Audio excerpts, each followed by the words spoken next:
The Snyder Cut of Justice League was immensely better than the theatrical Joss Whedon 2017 cut. The reasons are many, and if I made a video on all the things that the Snyder Cut did better at compared to the 2017 cut, it might end up being longer than the Snyder Cut itself. Besides, I'm sure many people have already explained in depth why the Snyder Cut is such a massive improvement. I thought it would be interesting to pinpoint some of the things that I actually liked better in the 2017 cut than in the Snyder Cut. Because despite how grateful I am for Zack Snyder and his crew for making a movie that undid all the damage caused by that unfortunate 2017 cut, only a Sith deals in absolutes, and there were a few moments where I felt the amazing Snyder Cut fell a little short to the 2017 Josstice League. By the way, this video is just my opinions. By no means do I claim these to be fact. Also, spoiler warning, I highly recommend you watch the Snyder Cut first before watching this video. It's a great movie.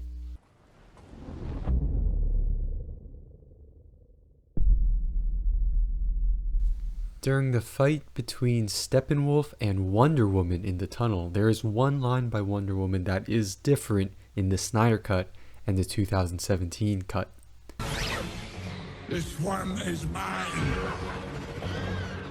You overestimate yourself. Oh, this one will be mine. I belong to no one.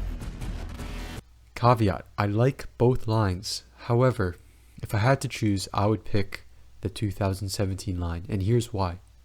The Snyder Cut line of "I belong to no one" is wittier. It's a more clever retort. However, it has a slight tone of indignation. A tone of, "How dare you? How dare you insult me by taking me on one-on-one?" Wonder Woman may very well feel that way, but let's look at the 2017 line. "You overestimate yourself." Well, it's simpler, even kind of boring and predictable. However, its tone feels more confident to me. The tone is more like, "Wow, you really think you can take me on one-on-one? You are going to regret that." This line shows self-assurance in one's own abilities, while the Snyder Cut line's tone is slightly more defensive and insecure. For a superhero like Wonder Woman, I feel that the subtle confidence of the 2017 line fits her better. Speaking of Wonder Woman, might as well just get this one out of the way now.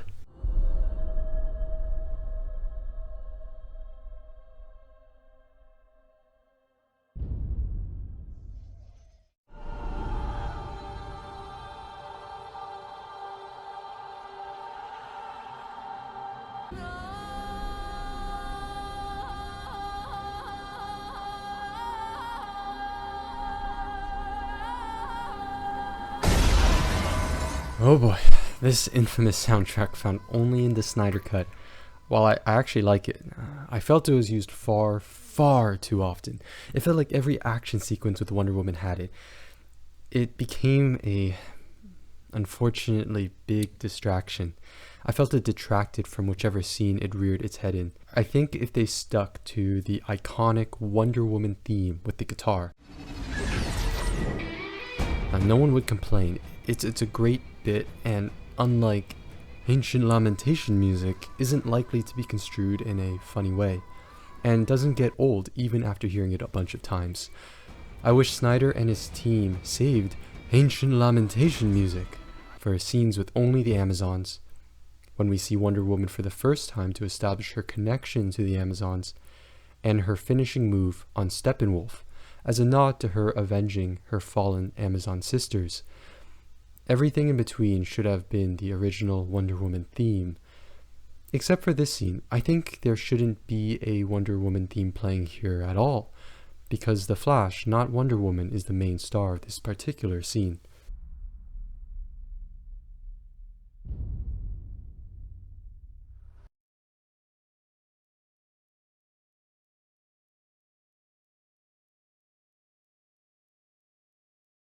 Child, my axe is still slick with the blood of your sisters. I love this line from the 2017 cut. This taunt gives Steppenwolf some much needed personality. It reminds us of his past evil deeds, and it also gives Wonder Woman and the audience even more reason to be invested in their fight. The Snyder Cut does not have this exact line in this particular scene, but Steppenwolf gives a similar taunt in his fight with Wonder Woman at Steppenwolf's stronghold. I watched your island burn, your sisters begging for their lives, as did your mother. I personally felt that the Snyder Cut could have included both taunts, because while they're similar, they aren't the same. The 2017 taunt is about her Amazon sisters in general, while the second taunt is more specifically about claiming to have killed her mother, the Queen of the Amazons. I feel that including both taunts would reinforce that Steppenwolf is a bad guy who likes to get in the head of his enemies, whereas having only one of the two taunts does not reinforce as strongly this sinister and cool character trait of his.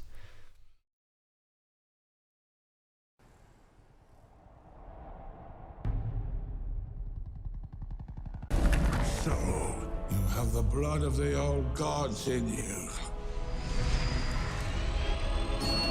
The old gods died.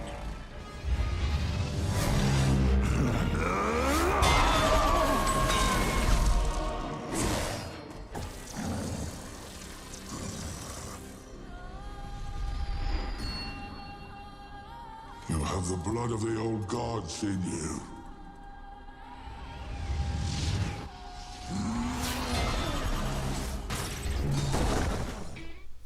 When Steppenwolf is hit with Wonder Woman's bracelets of submission, in the Snyder Cut he is flung back, but in the 2017 cut, Steppenwolf braces the hit and is only pushed back.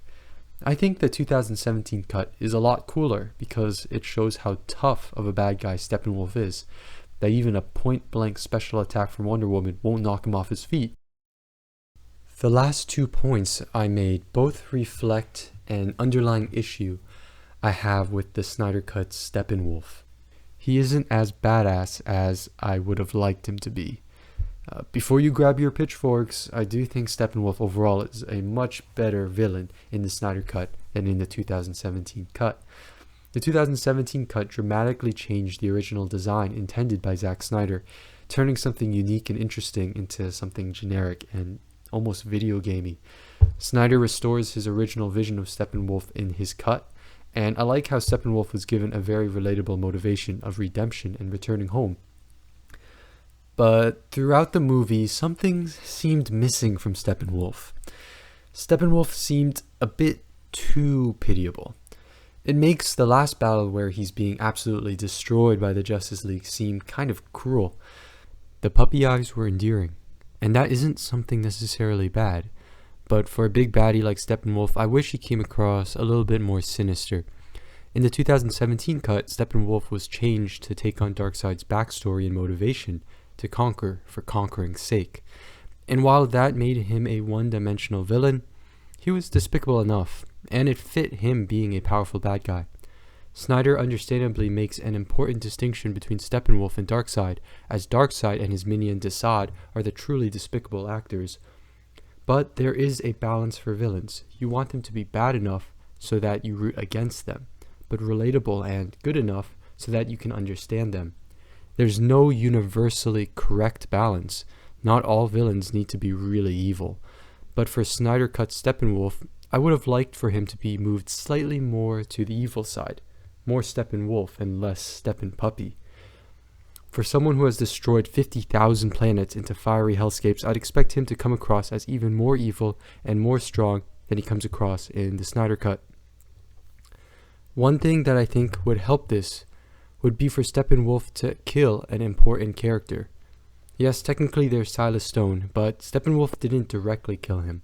If he split a beloved family member of the Justice League in half with his axe, like he did to multiple Amazons and Atlantean warriors, imagine how much more evil he'd look, and how much more would be satisfied to see him perish.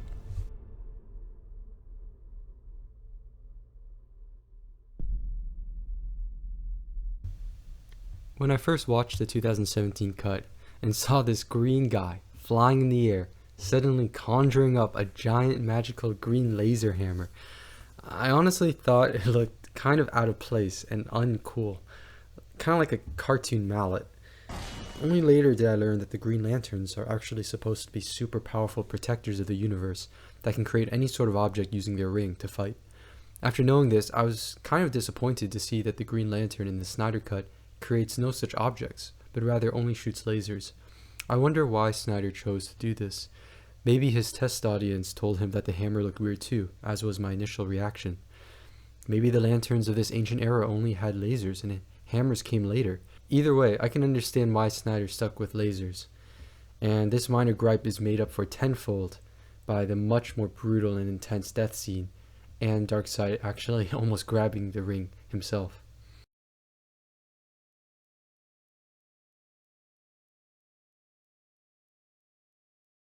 Okay, this isn't really something that the 2017 cut did better at, because I do prefer the color tone of the Snyder Cut. However, while I felt the color tone in the 2017 cut was too saturated and bright, I kind of felt that the Snyder Cut could have used just a tad bit more color. Not throughout the whole movie, mind you, but maybe in certain scenes with more levity and less tension, or more heroic scenes. I personally think a little more color and light would look quite nice. It's about balance. The 2017 cut was way too colorful and bright, inappropriate for the mood of the story and the characters that were built from Man of Steel and Batman v Superman. But the Snyder Cut was slightly too much in the other direction, in my opinion. But I understand that Zack Snyder is going for a certain tone and color for his Justice League, and I think it makes sense he made it the way it is. I just kinda found myself at times wishing I could see the vivid colors of the heroes' costumes a little more. Knowing Snyder's affection for black and white, I guess we should be grateful we got any color at all. Joking.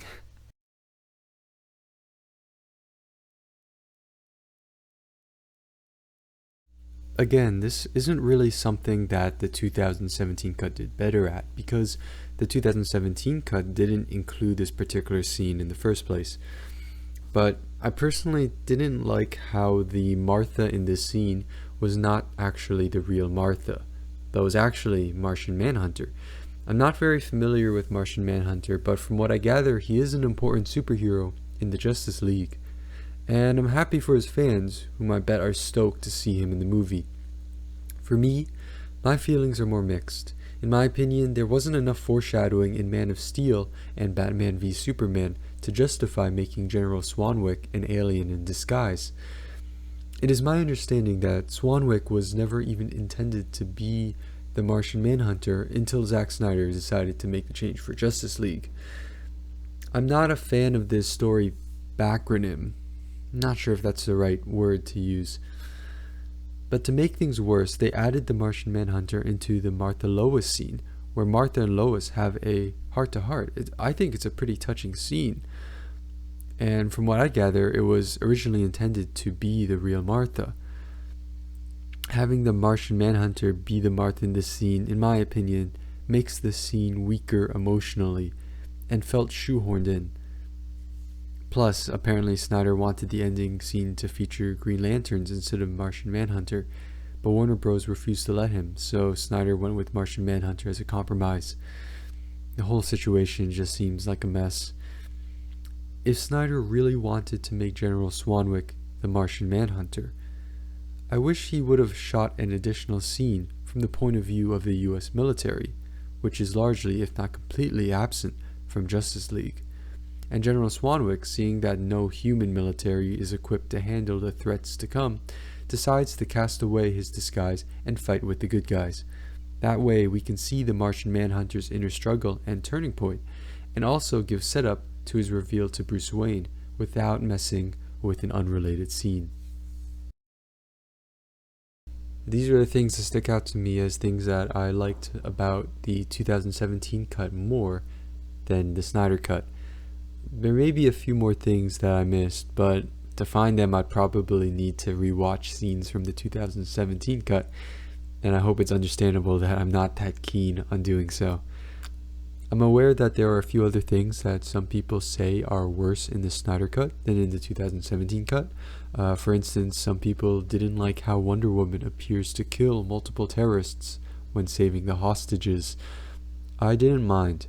Wonder Woman had 30 seconds to react against suicidal armed terrorists, and I feel it would be unrealistic for her to be able to perfectly balance the raw force needed to stop them and the self-restraint needed to knock them out cold but not kill them. Some people missed Superman saying, "Is this guy still bothering you?" Well, it didn't bother me, and I thought, Not impressed. while different, got about the same point across. Some people missed the everybody knows montage near the beginning of the 2017 cut. I kind of like that montage as well, but I can see how it doesn't really fit that well with the rest of the movie, and in hindsight, the man throwing a tantrum kicking fruit is kind of a silly way to show that the world is worse with Soup's dead. All in all, these 5, 6, 7 things that I talked about in this video, they're all really minor. There's so many great things that the Snyder Cut did to the characters, to the story, to everything really. Those changes that the Snyder Cut made, or shall I say, was originally supposed to be that way, far, far outweighs these minor details that I prefer about the 2017 cut. For every one thing that the 2017 cut did better than in the Snyder Cut, there are 100 things in the Snyder Cut that I like better than in the 2017 cut.